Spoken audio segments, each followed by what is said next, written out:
Hello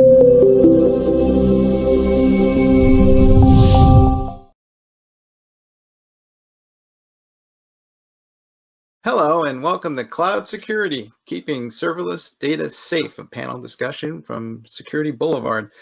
I'm your host today, Mike Vizard. It's my pleasure to be here, and today we're going to be talking about the rise of serverless computing frameworks and what that means from a security perspective.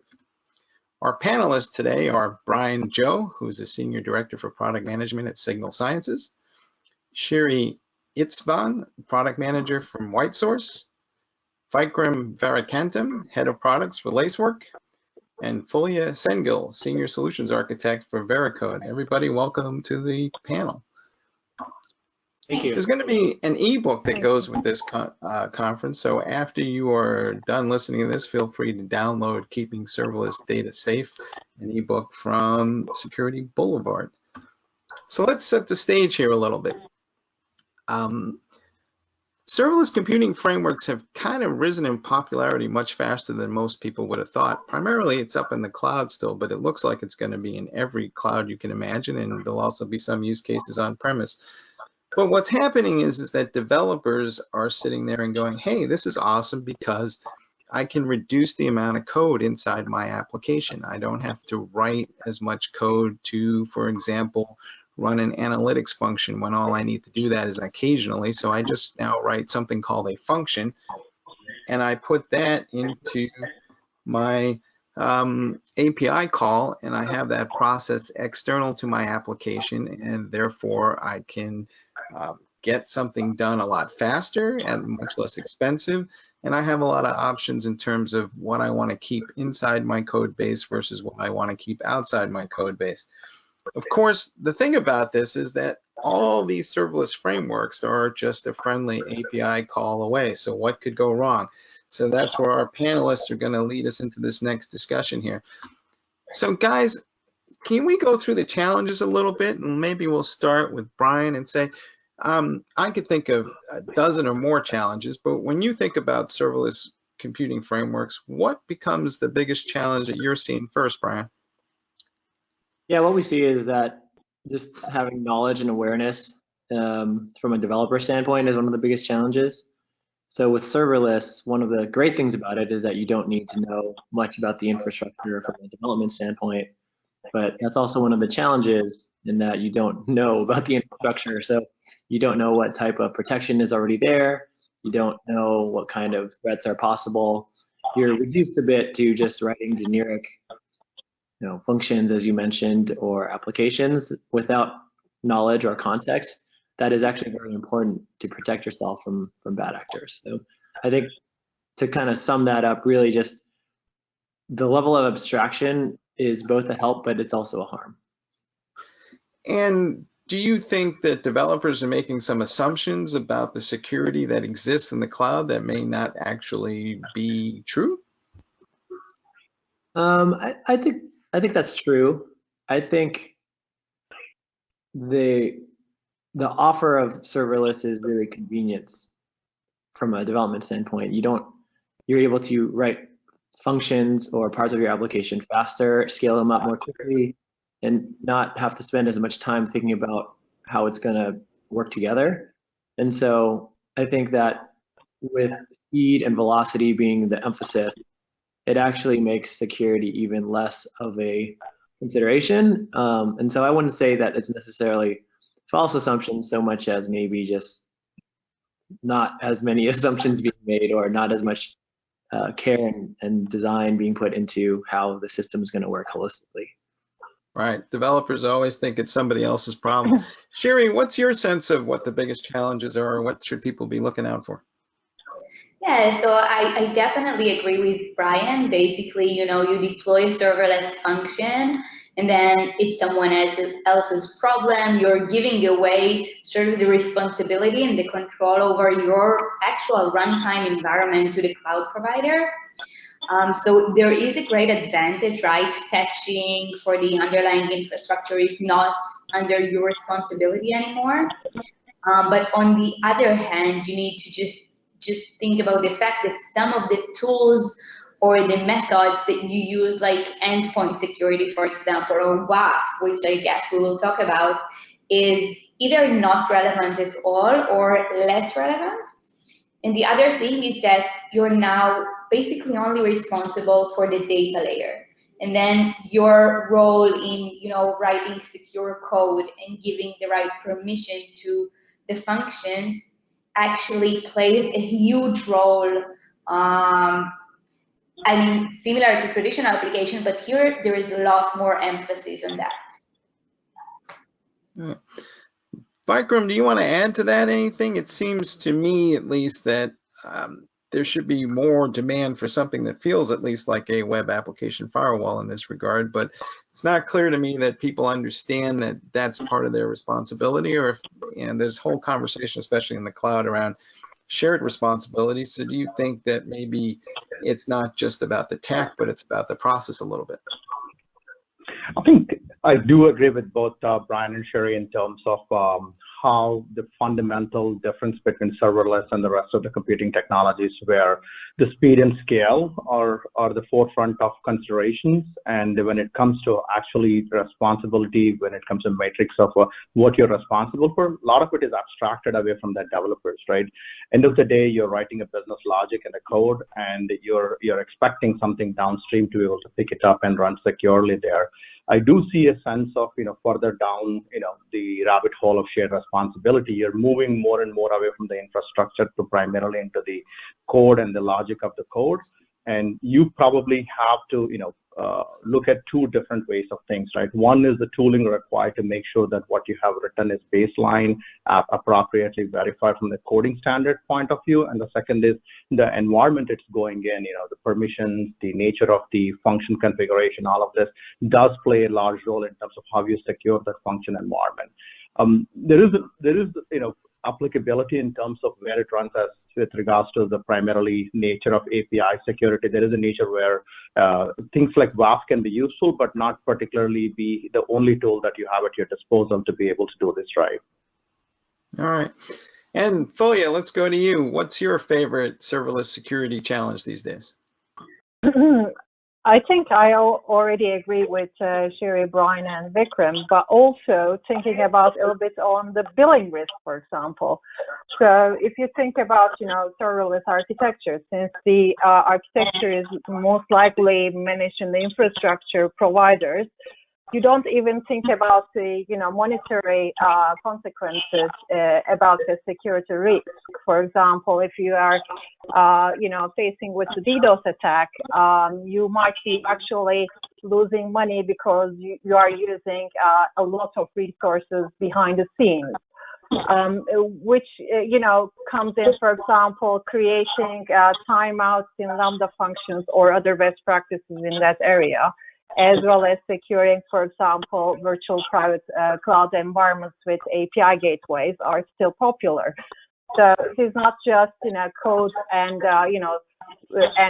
working without servers. It's actually thinking about the whole concept and also understanding the overview of the infrastructure because of the nature of the cloud native applications. So I think operations part is not visible for the developers from the first run. So that's a big problem in generally.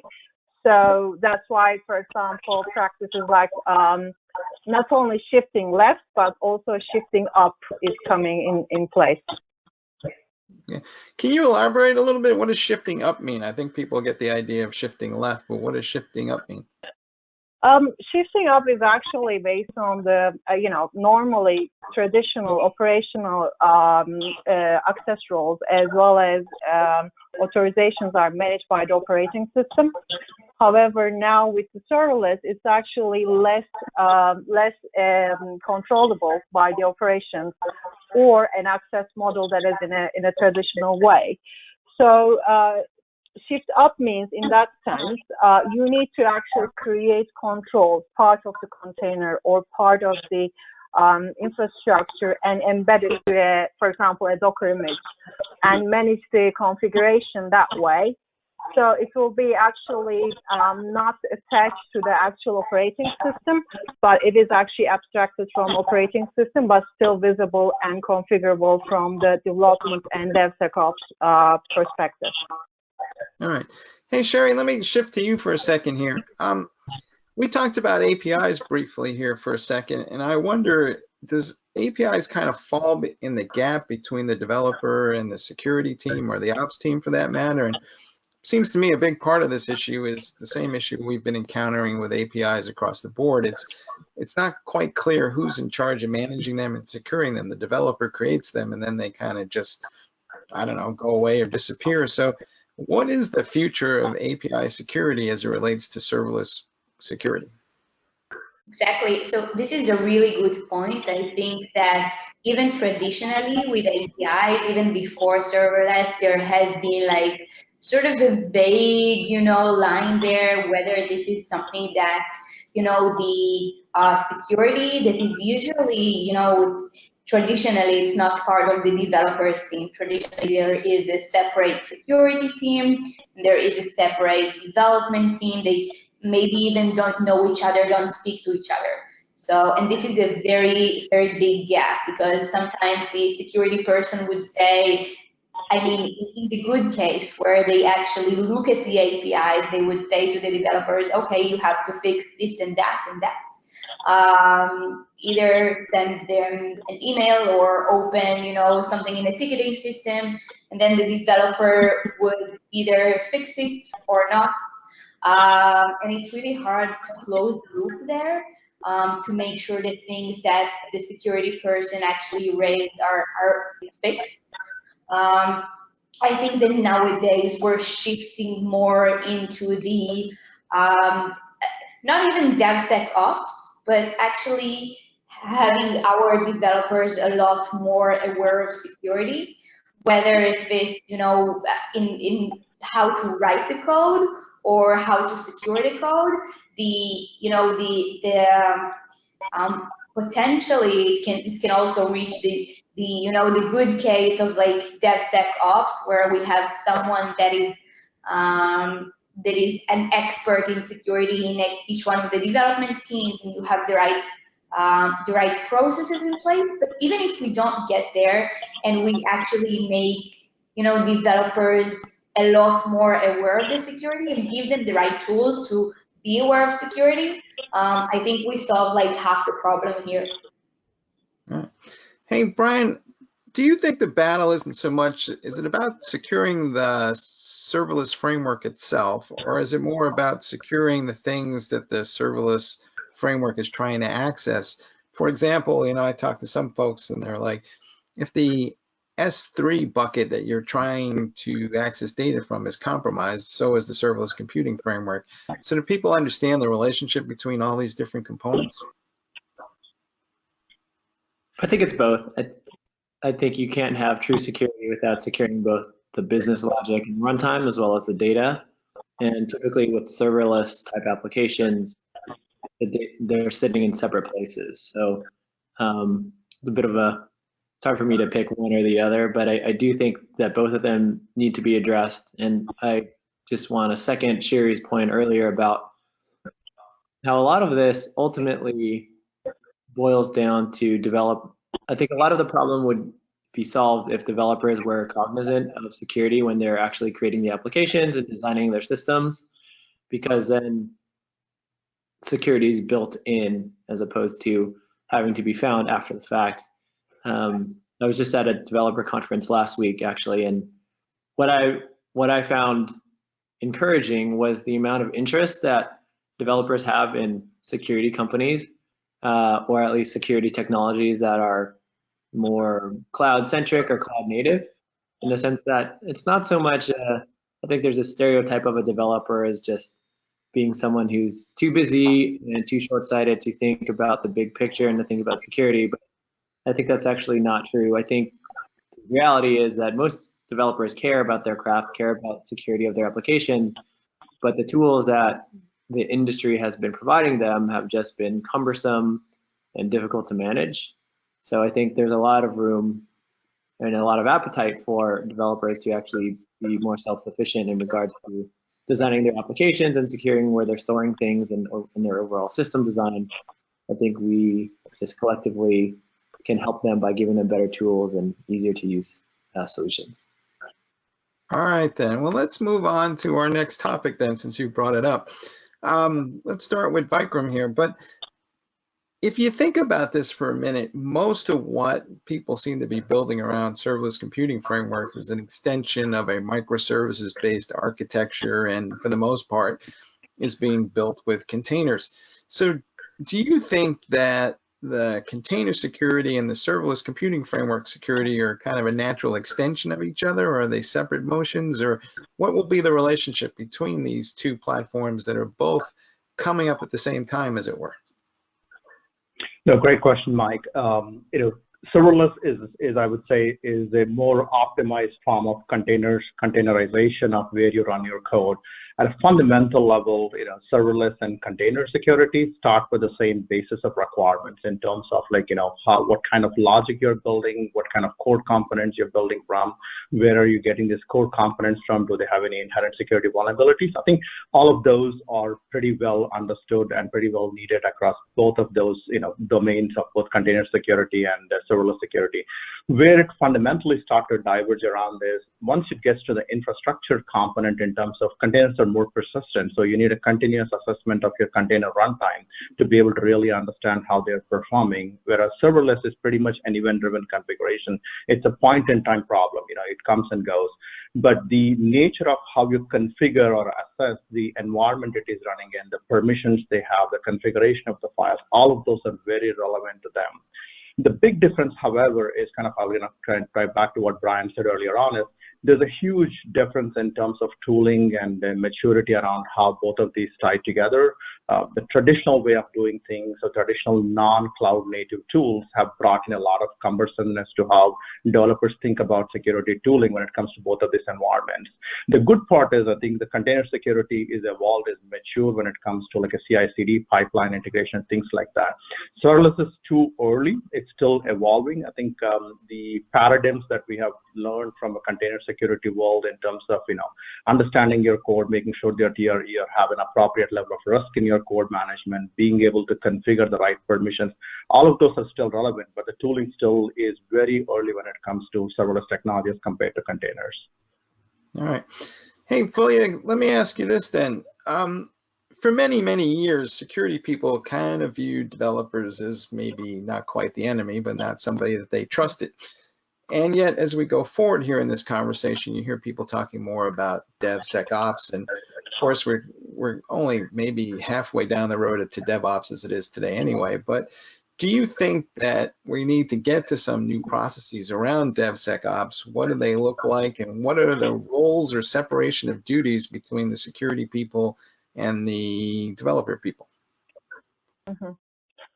So I believe that DevSecOps is a new trend, of course. Some people also talk about tech DevOps, which is like security actually shifting very left of the development. So that means, for example, if you're trying to build security champions in your organization, you have to actually start as early as possible and actually look at the common mistakes that they are doing even before committing their code. One of the areas of this is, of course, we are still talking about SQL injections, for example, cross-site scripting.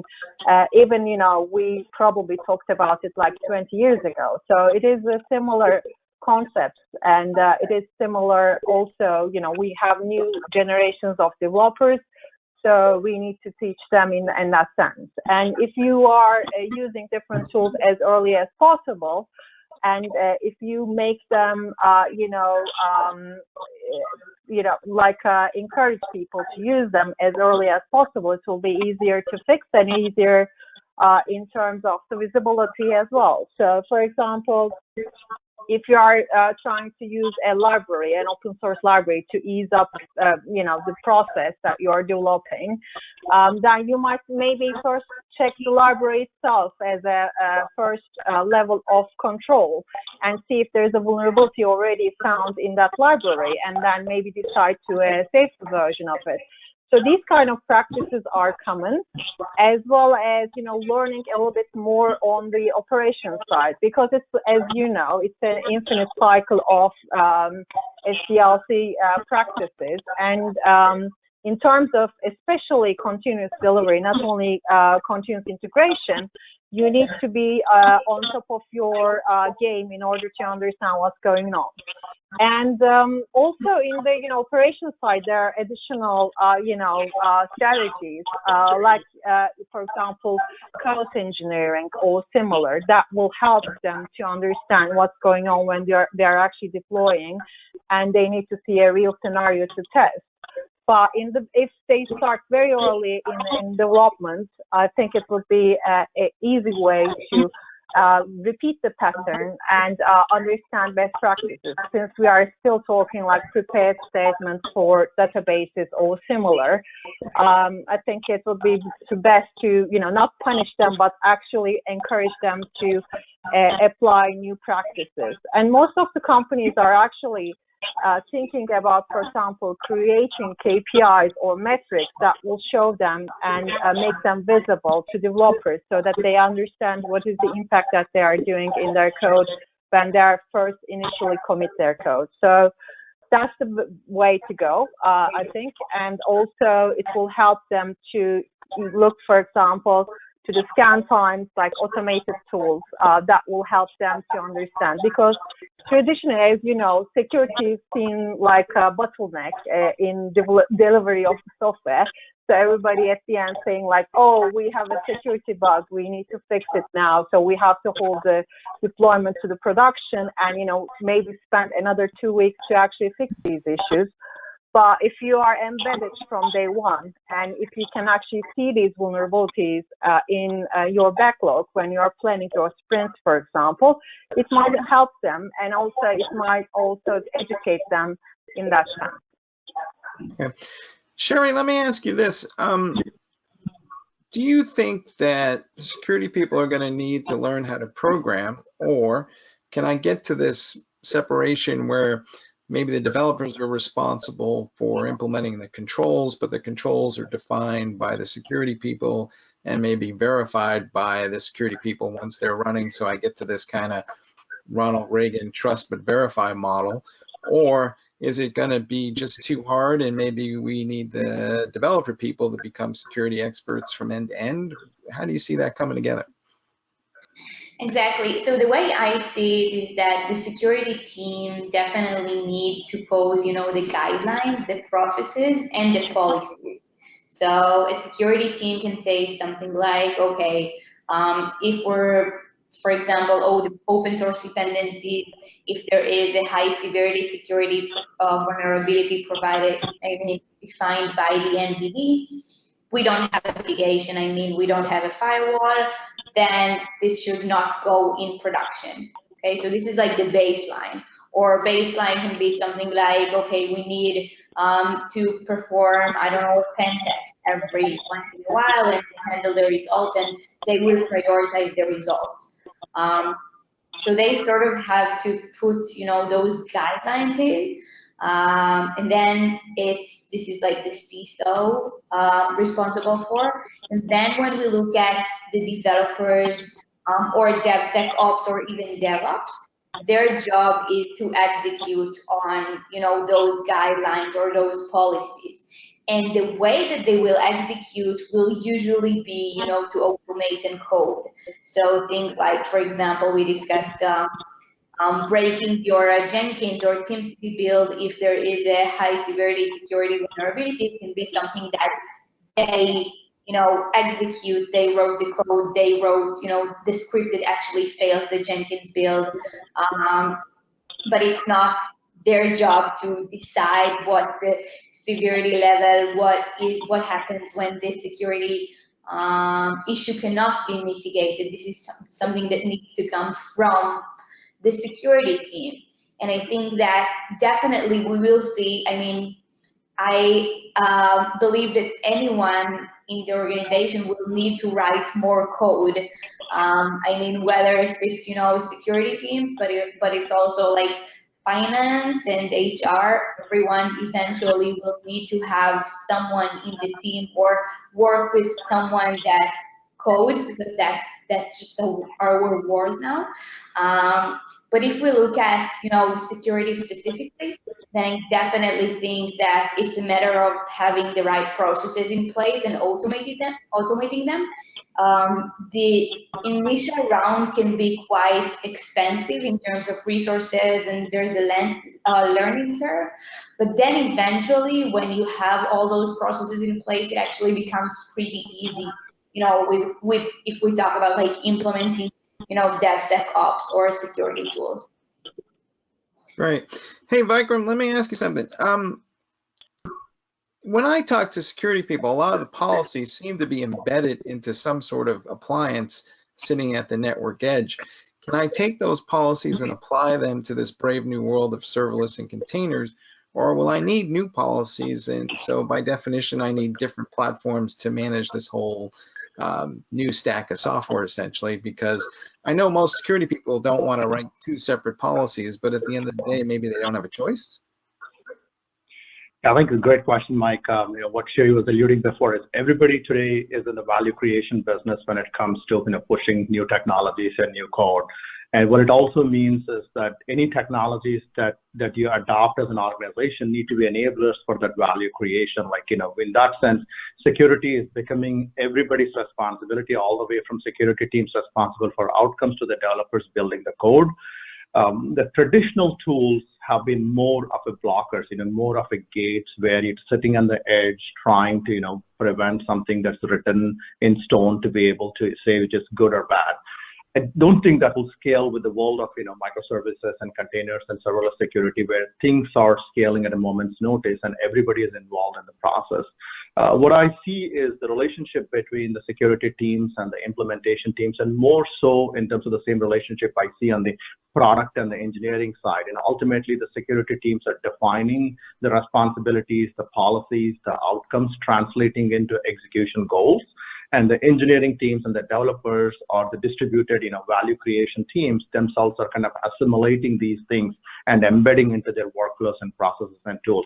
As such, the tools, we see a clear distinction at Lacework is the tools that needs to be built for the cloud native world should be completely different from the tools of the perimeter age, where a lot of things were coded in stone and you had very little to, definition in terms of what you can change there. Now it's very much an iterative process. We have seen all the way in terms of there is security as a responsibility is embedded all the way across the board, communicated through workflows, having a feedback loops across the board.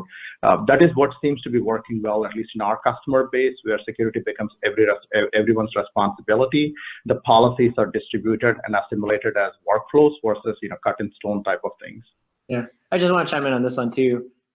I agree with Vikram in the sense that the tooling needs to be different with microservices, cloud native type applications, as well as more legacy, maybe applications that were written in perimeter-based age. But I think from a practical standpoint, many of our customers struggle because they have both, right? So they'll have one of our customers, for example, in the financial services industry, they have decided to move to microservices for all of their new applications, but it's going to take them 5 to 10 years to transform their entire enterprise into that architecture. But at the same time, the security threats that they're protecting against are continually evolving. So one of the things that we've noticed is just that customers don't want to actually, even though there are two types of tools required and almost like two different mindsets, it's too much of a burden to actually have to manage two sets of policies and two sets of tools. I think that's where we found a lot of success, is where we offer customers a simple way to manage across both types of infrastructures or any kind of infrastructure, in the sense that they, so for example, we can be deployed as an appliance or in an appliance type model. We can also be deployed as a sidecar in a container. We can be deployed as a proxy. So all of those things hook together into the same centralized interface, the same backend, so that decisioning, reporting, notifications, alerts, all of those things get to the right people and can be managed by the centralized security team. Because typically there's not going to be like a DevOps security team and then a legacy security team, there's usually just one security team, and they're setting one set of policies, and they want to manage that separately. Or sorry, they want to manage that all together with the ability to assign roles, permissions, and set baseline standards that applications of all types will need to follow. Okay. Well, let's go to our next topic then, because it dovetails right into that. So, Brian, let's continue that conversation. We talked a little bit earlier about web application firewalls, but it seems to me at least that the take-up of that technology in the monolithic world was somewhat slight. It wasn't like huge numbers, and penetration would suggest that it's less than 20% of the available market. Do you think as we move to serverless computing frameworks and containers, that will change because a lot of this stuff maybe is API driven, or what will change the way we combine our existing technologies with new technologies in some new and interesting way? All right. I think in regards to your point about the legacy market, I think much of WAF was defined or driven by compliance and regulatory needs. So, for example, PCI 6.6 kind of basically makes anyone who wants PCI compliance have to have a WAF. So I think there's a lot of that type of behavioral patterns that were going on in legacy. But I think in cloud native type applications, there's a little bit less of that type of compliance driven design. And so I think that, you know, our company is a WAF company. I think that we have been looking at how that changes our strategy and how we actually are able to protect applications in the new paradigm. And so one of the things that I think I mentioned earlier is just being able to deploy into any type of infrastructure. So whether it's an appliance or a web server, or maybe a few lines of code that you embed into your application, I think it's really important that any security solution has the ability to be able to do that and protect developers on whether they're using embedded infrastructure or more serverless type infrastructures. Yeah, so I think that flexibility is super key. The other thing that I think has changed is that the threat landscape has changed as well. So typically with more monolithic applications, there's usually just one point of attack. It's the ingress egress, where you're basically facing the public internet, and there's a single entry point into your application. And then any backend services that are called are typically within your private data center and not really at risk behind the firewall. I think in a serverless or container-based model with microservices, a lot of those backend calls are actually now their own APIs or gRPC calls, and they could be exposed to, if your infrastructure is not configured the right way, to similar types of attacks that perhaps we weren't seeing in the past. So I think a good example is something like server-side request forgeries, where attackers pretend to be an internal server, and then they basically hijack other internal servers. I think we've seen that used with some great success in some high-profile breaches recently. And that type of exploit is really something that is, I think, kind of, it's not really new in that the sense that it's been around a long time. However, it is new in the sense that there's a lot more opportunity for that attack to be effective, because so many people are breaking down their monolith into microservices without a full understanding of the infrastructure behind it and how all these new endpoints are being created and potentially exposed to attackers. Okay. Hey, Folia, let me ask you this question as well, since you're a solutions architect. So when you're building these solutions, are you seeing that people trying to put together a mix of old and new technologies? And what does that look like from your perspective? I think it also really relies on the cloud native providers as well. So, for example, if you are thinking about AWS, they also still have WAF, and you are using, for example, API gateways in order to secure endpoints, which is like still a best practice that everybody considers, even though it's a serverless application or a microservices architecture for APIs. The reason being is that you can actually manage policies in terms of API key management, for example, or monitoring DDoS attacks, or getting information out of it. So WAF is still a good monitoring, I think, element of the new architectures in that sense. However, it will probably have less functionality or less responsibility in the architecture. So that's actually a good thing, because in old days, as you know, everybody was like, oh, if you put a buff on it, then you are fine. And most of the applications that are, especially in intranet applications or portals, they consider that it will be safe unless there's a really big breach on the network. So in terms of managing the architecture, the responsibility most likely will be on the cloud providers. However, as you might remember, the Capital One breach a couple of months ago, even though they are using cloud providers, they were still, vulnerable regarding the API credentials, etc. So, and the reason was not, because they are using cloud providers, it was actually normal human error. And it was actually related to the access rules and also the SAM model that they are using. And I think that the modern applications still have the same kind of,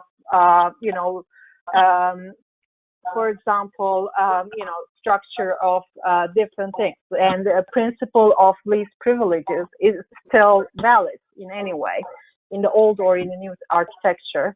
But we also talk about, for example, new concepts like NoSQL databases, like DynamoDB, or we are talking about federated queries like AWS Athena.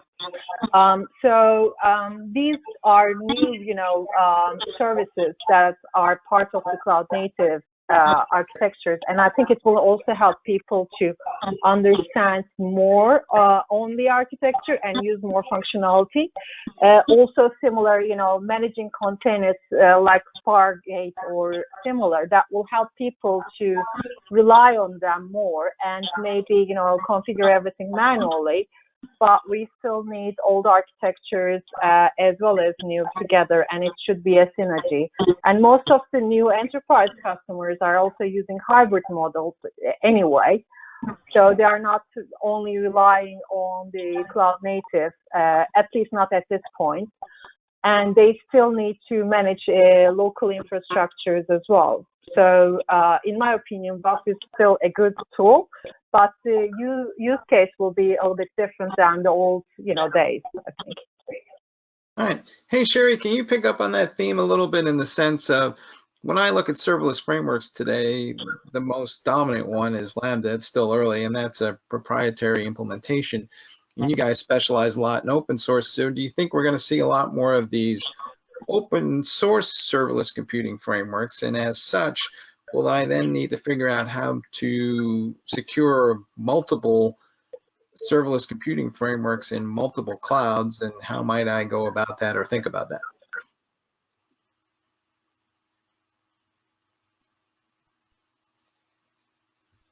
Sherry, are you there? Sherry, I think you might be on mute. Sorry, I was muted talking to myself. Uh-huh.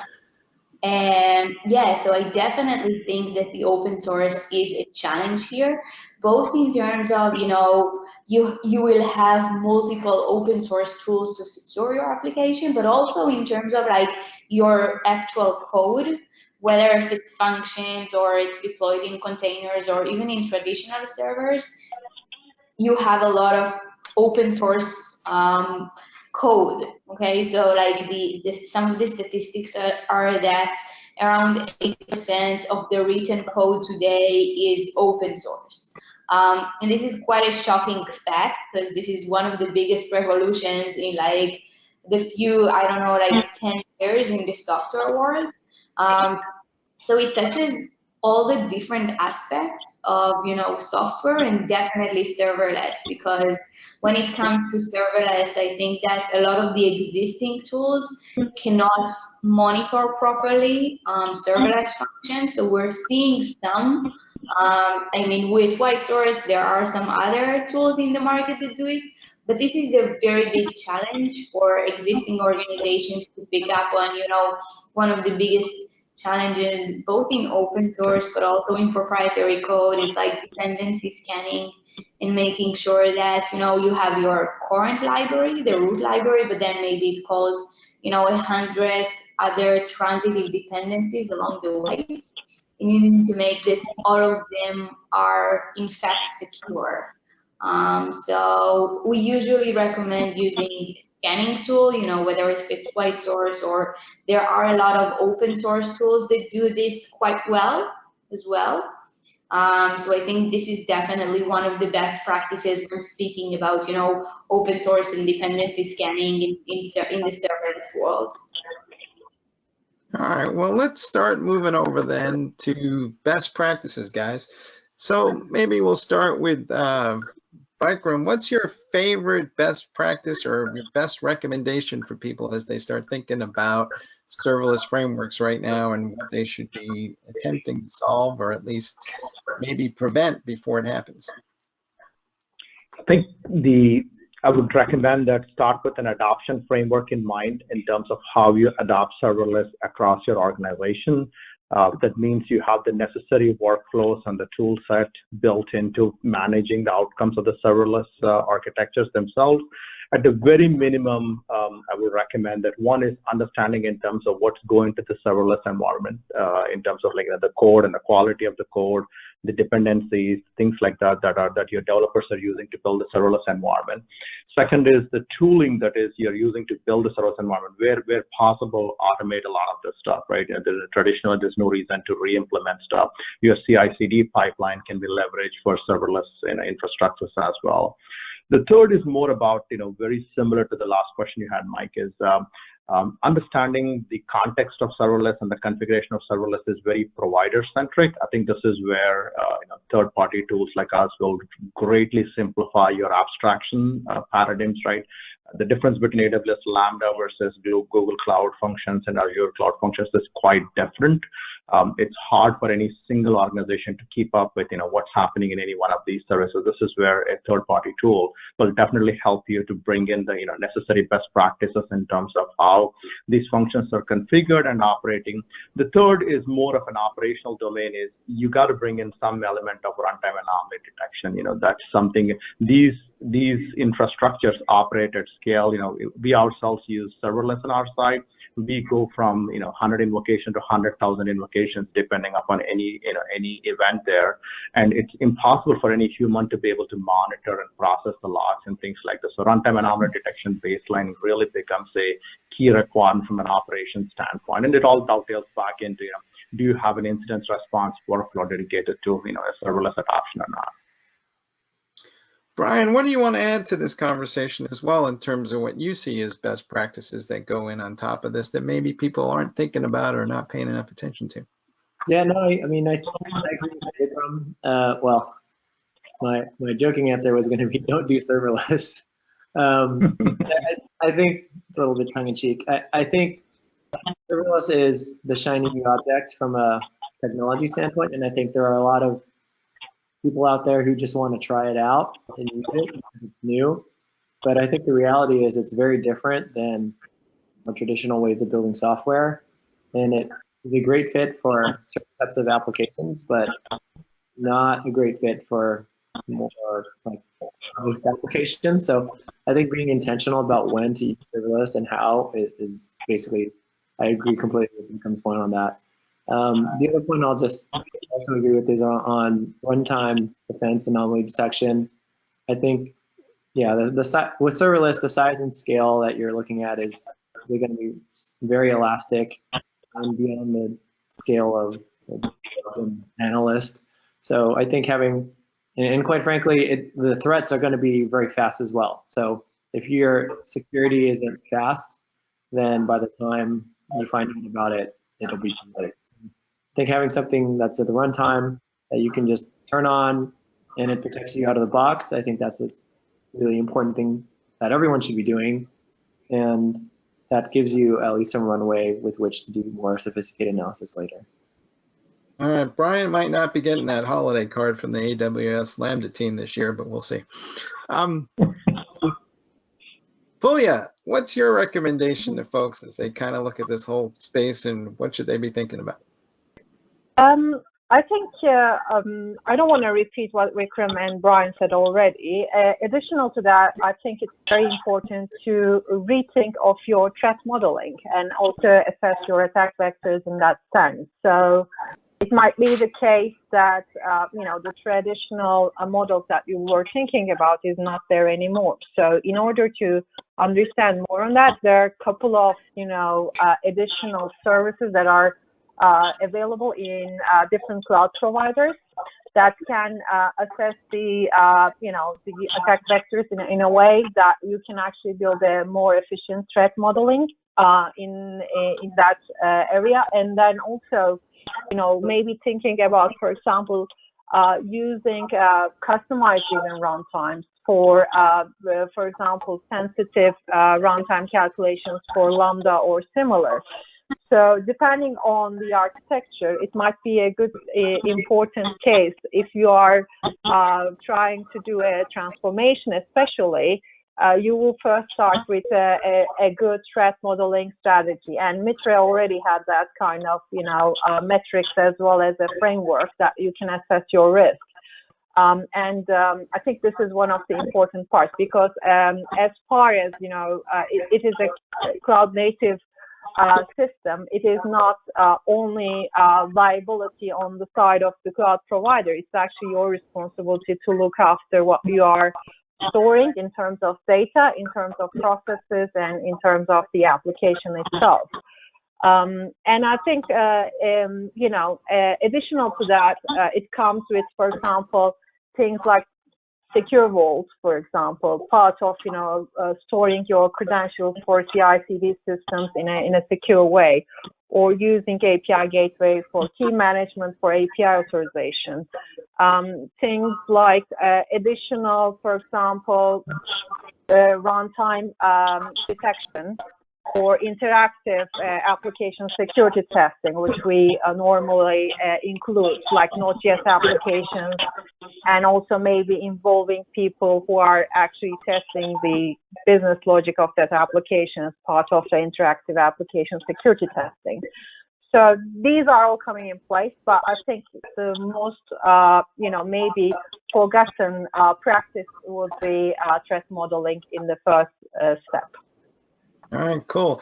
And of course, Sherry, we're coming to you now with your recommendations, and you have the unenviable task of going last, so you have to play Can You Top That? Yeah, so definitely agree with everyone. A serverless application is comprised of like hundreds of functions. So you, as the security person or the DevSecOps, must have the complete picture, right, in order to understand the potential risk. And then one thing that people need to remember is that their code is actually there, and it reveals, the business processes, some data that could be sensitive. And I think that one of the questions that people need to ask themselves in order to basically evaluate the risk is like, what data is involved in the application, right? What is the value of the data? What are the services that need to access the data? And then based on that, initially plan, the serverless deployments. Maybe, Brian said it, but maybe not all your application will be serverless. Maybe some will be serverless and some will still be in a container or even on premises, depending on which organization you're in. Serverless can substantially increase the number of resources that we act upon, and we basically sort of increase the detection mode here. So it's really important to remember that, and we must, of course, consider like the policies that we discussed that are basically governing the interaction between those hundreds of resources. And I think that here there are some great tools, but some of the tools are also missing an important value that only someone that is within the organization and knows the actual data and knows the actual workflows. So no tools will tell you whether you can mitigate a risk or not in a fully automated way. So this is something that someone, a user still needs to remember. I think this is like the main point that I would like to add. All right, cool. All right, well, we're going to move over to some questions, guys. So I'm going to invite everybody who's listening to type in some questions if they're so inclined. But I happen to have a couple just handy as we're sitting here. And it's curious to me, and I'm going to start with Fulia. We didn't really mention encryption all that much. Do you think that the rise of serverless computing frameworks will force people to try to encrypt everything? If you listen to AWS, that's their mantra these days. So is that practical? Is that something we should be doing? I don't think it is practical in every scenario, to be honest. Reason being, first of all, as I said before, it's also related to the context. So you cannot encrypt everything, and also it will be in, if you are using a cipher, the cipher might be, changed in any way. So we were, in old days, we were talking about different, cipher types that they were secure, even, SHA-1, for example. And now, everybody using, just out of book, some libraries that are actually have vulnerabilities in it, and they use it because they think that encryption will solve everything. To be fair, you need to understand the context, and as far as I can tell, I think it is more important to look at the context, as well as, there are couple of strategies that you can do around data. For example, you can synthesize the data, especially if you are using cloud native environments. You can synthesize the test data, definitely. And you can also, look at the anonymization of the data. You can say PII information will not be stored on one, for example, resource. You can manage different strategies around that. You can use NoSQL databases, as well as, some information for read replicas.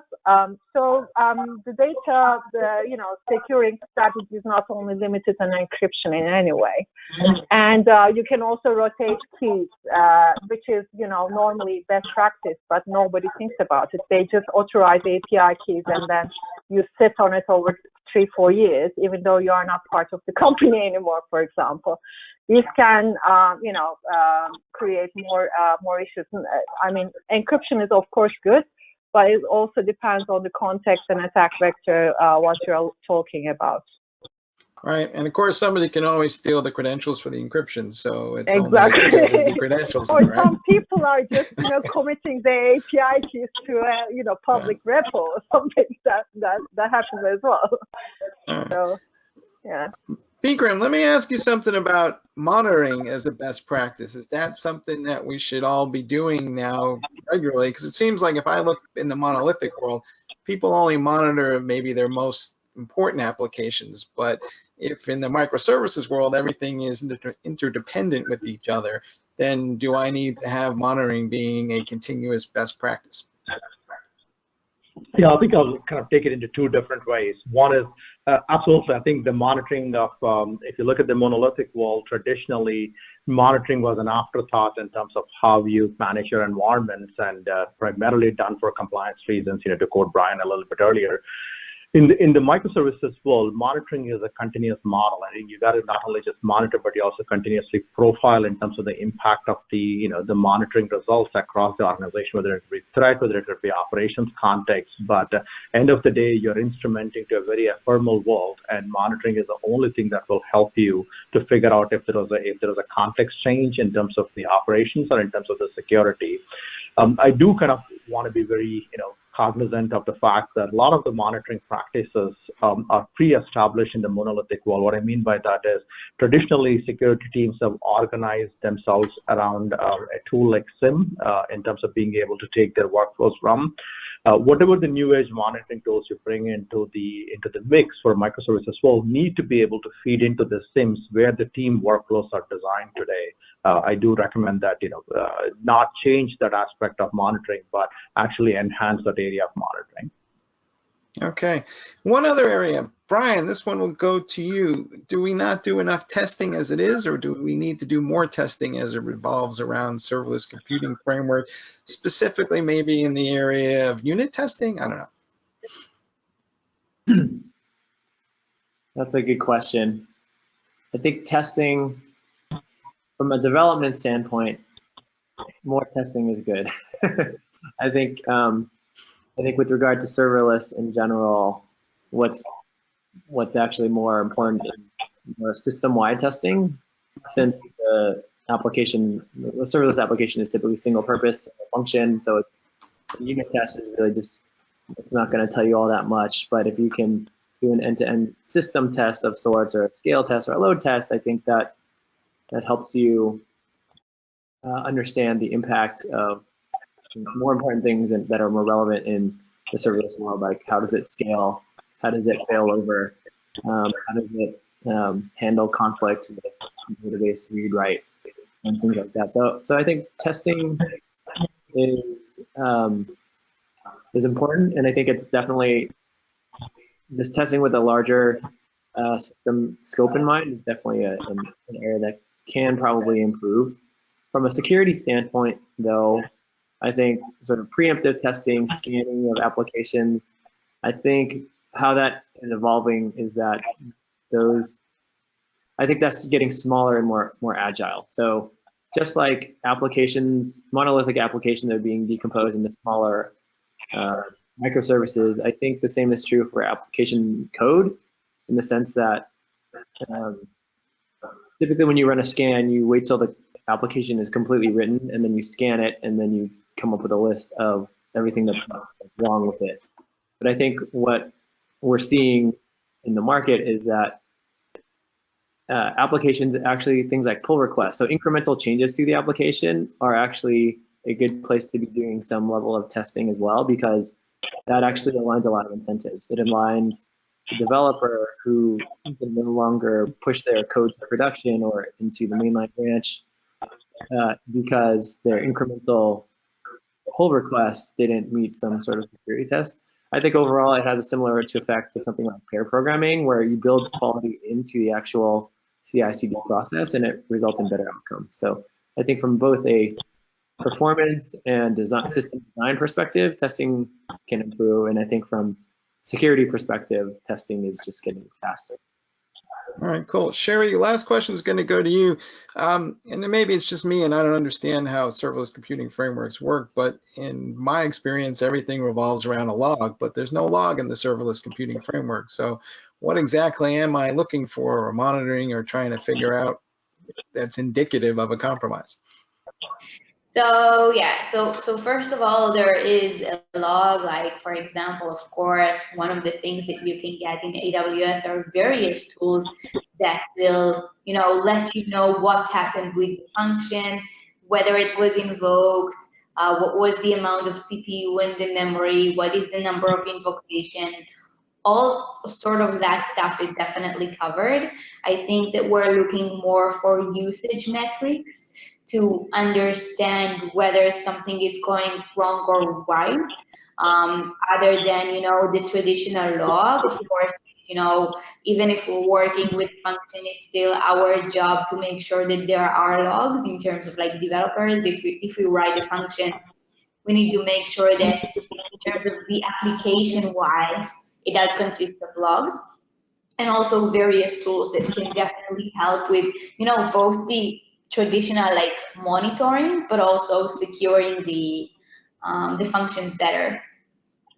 All right, great. Hey guys, thanks for sharing your time and expertise today. That was awesome. I also want to give a shout out to our winners from the people who are getting the gift card. They are Sandra Hick, Philippe DeWolf, and Min Z, I think. And with that, everybody, thanks for spending some time with us, and it's much appreciated. And good luck in your future security endeavors. Thank you very much. Having us. Thank you.